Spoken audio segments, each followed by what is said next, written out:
Learning can come suddenly from anywhere, anything, at any time.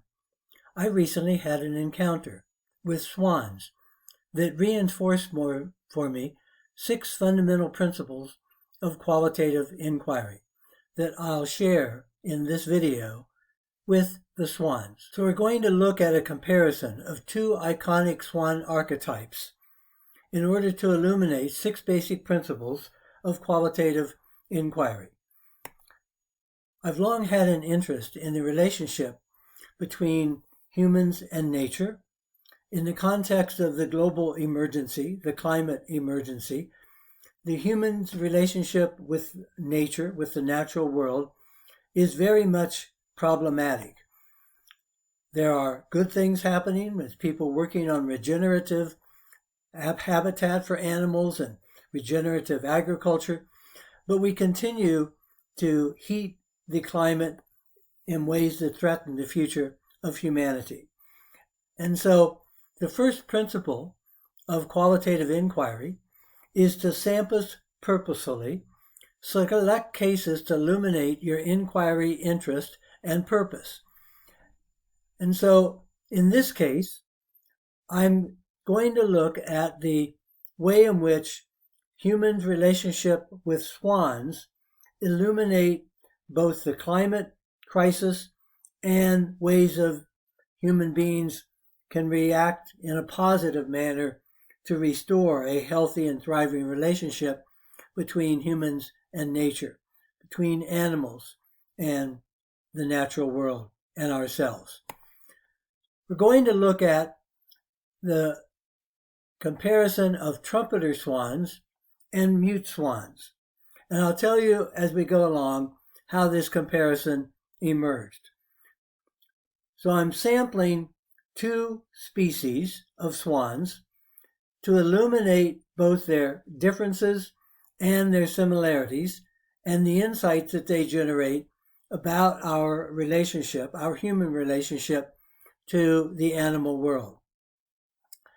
A second principle of qualitative inquiry is particularity, to do justice to the case, to tell the story in depth and detail.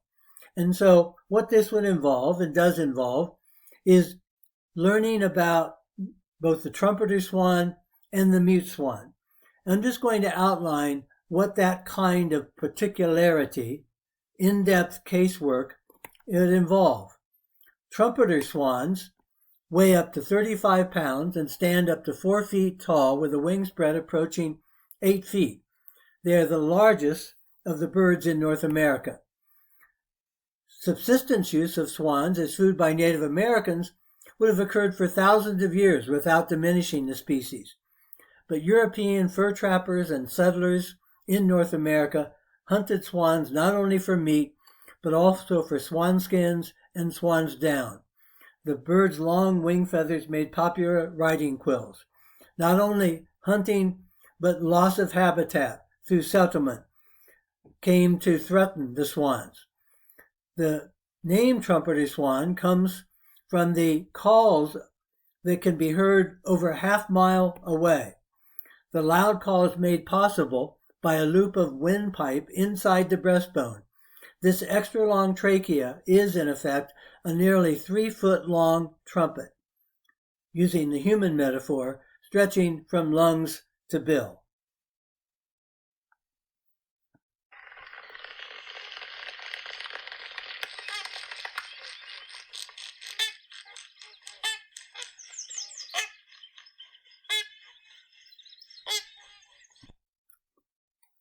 Because of hunting and loss of habitat, in Minnesota, where I'm coming to you from, by 1932, trumpeter swans had been wiped out. And by 1932, only 69 trumpeter swans survived in the entire United States, mainly in Montana. But by 2008, Minnesota had an estimated 3,600 trumpeter swans. The story, an in-depth story worth capturing and told by Carol Henderson, the non-game wildlife supervisor for the Minnesota Department of Natural Resources, involved getting trumpeter swan eggs from Alaska and very, very carefully nurturing those eggs back to Minnesota, hatching them, taking care of the newborns, and began to build a trumpeter swan population, which is now thriving. I live in an area of north central Minnesota where I am able to watch these trumpeter swans in the fall and the spring as they migrate and land on the body of water, the Snake River, where I live. These are the magnificent trumpeter swans. And we're going to look, by way of comparison, at the mute swan of Denmark. The mute swan's Danish name, Knopsvanen, literally meaning the knob swan, refers to the black knob it has over its orange beak. It is Denmark's largest bird, though it does have a distinctive call, and the wings make a screeching sound when the swan is flying. In the early 1900s, the mute swan was almost extinct in Denmark because of hunting and loss of habitat. In the 1920s, there were only 3 to 4 breeding pairs left. In 1926, it became a protected species and has now regained its population and is seen all over Denmark and most of northern Europe. Today, the mute swan is common throughout the country and has almost 5,000 breeding pairs. It became the national bird of Denmark in 1984.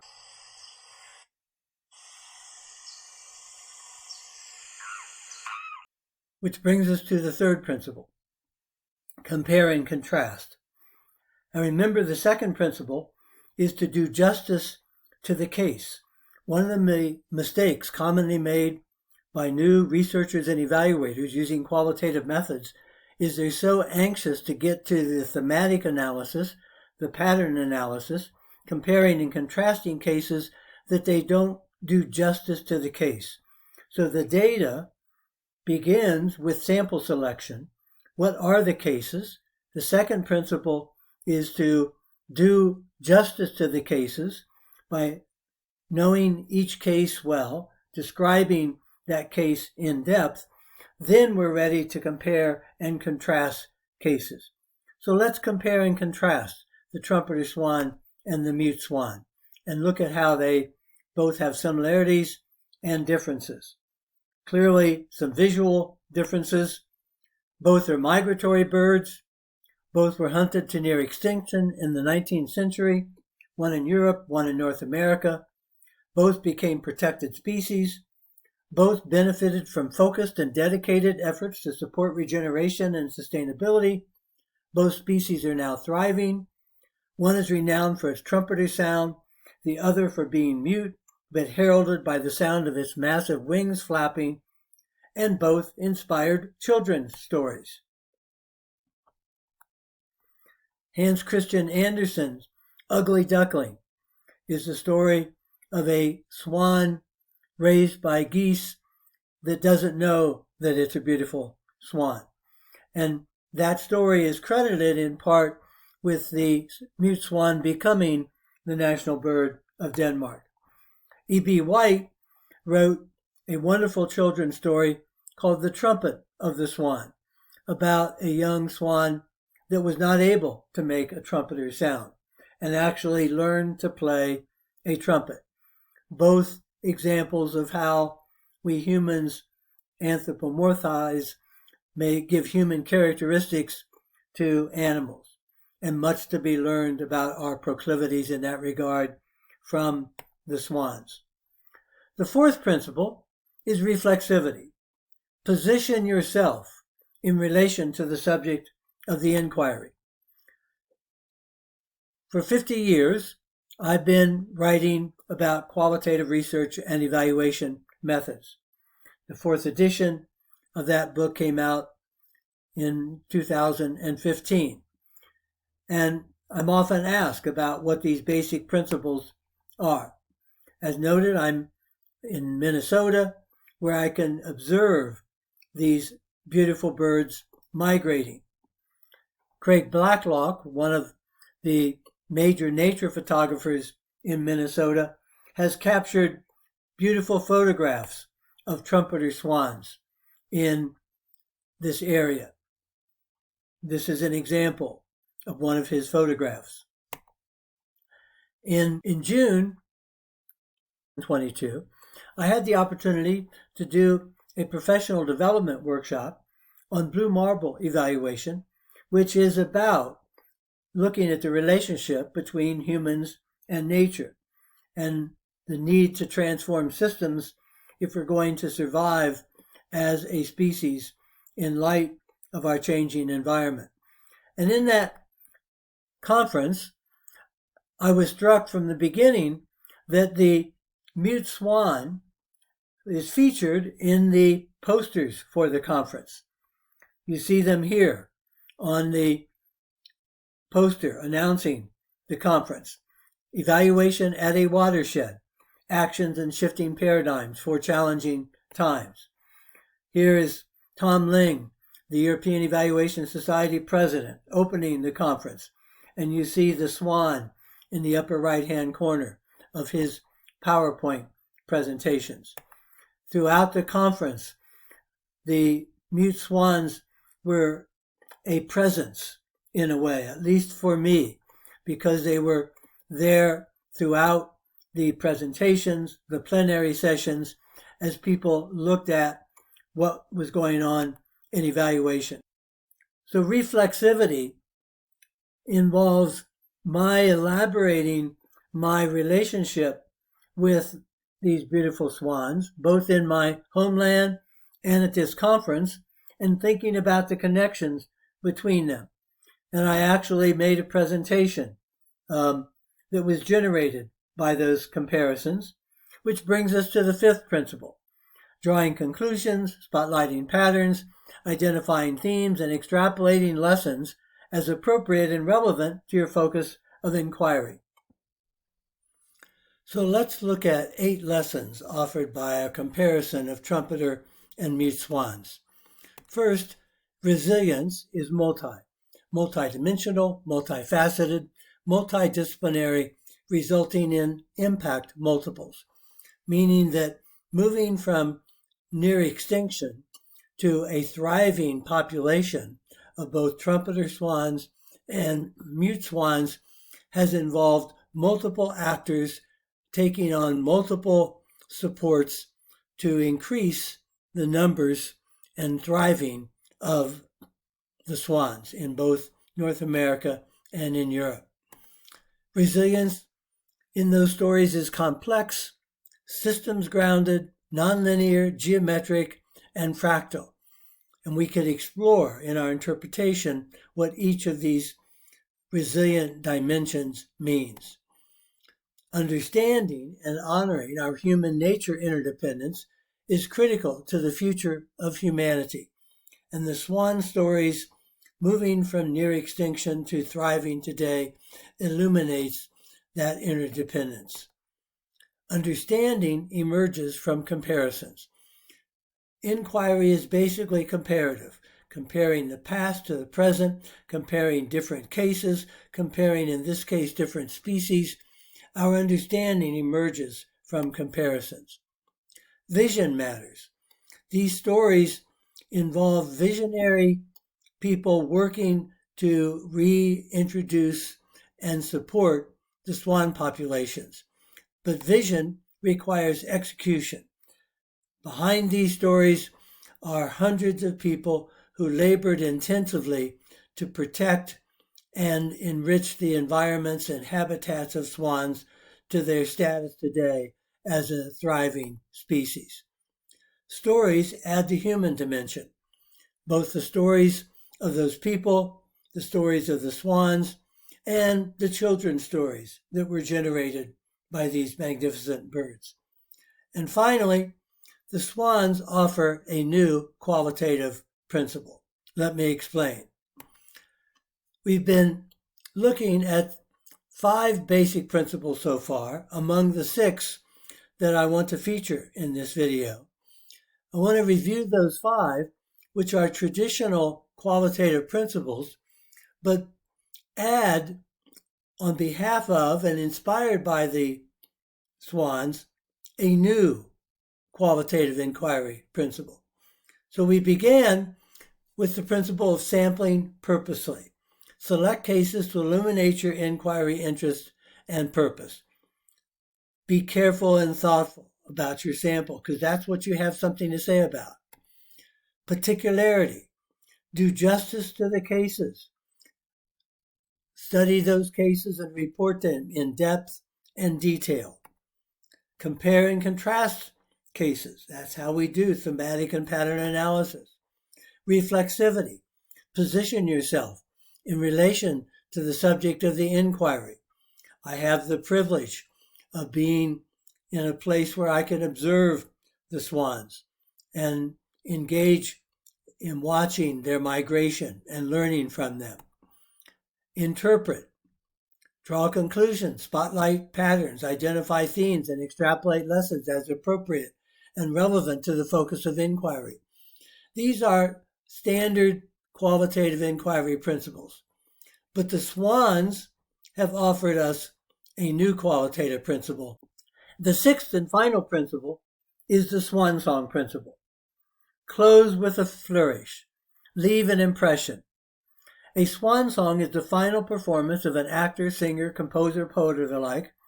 According to folklore, swans sing most beautifully before they die, and hence this phrase came to be used to describe someone who was leaving in style. The phrase is of ancient origin and is found in the works of Plato, Aristotle, Euripides, and Cicero, and later Shakespeare used it in several ways. This sixth principle guides us to conclude both our presentations and our writings with a flourish. So many reports end up with the dullest possible endings. What should the future research be? What are the methodological challenges and difficulties and weaknesses in a particular study? But the swan song principle guides us to leave readers and those we present to with a strong sense of meaning and conclusion, not let the final presentation just kind of wane out without having that lasting impression. Let me read you the final paragraph of the first chapter of the Qualitative Research and Evaluation Methods book as what I hope is an example of closing with a flourish.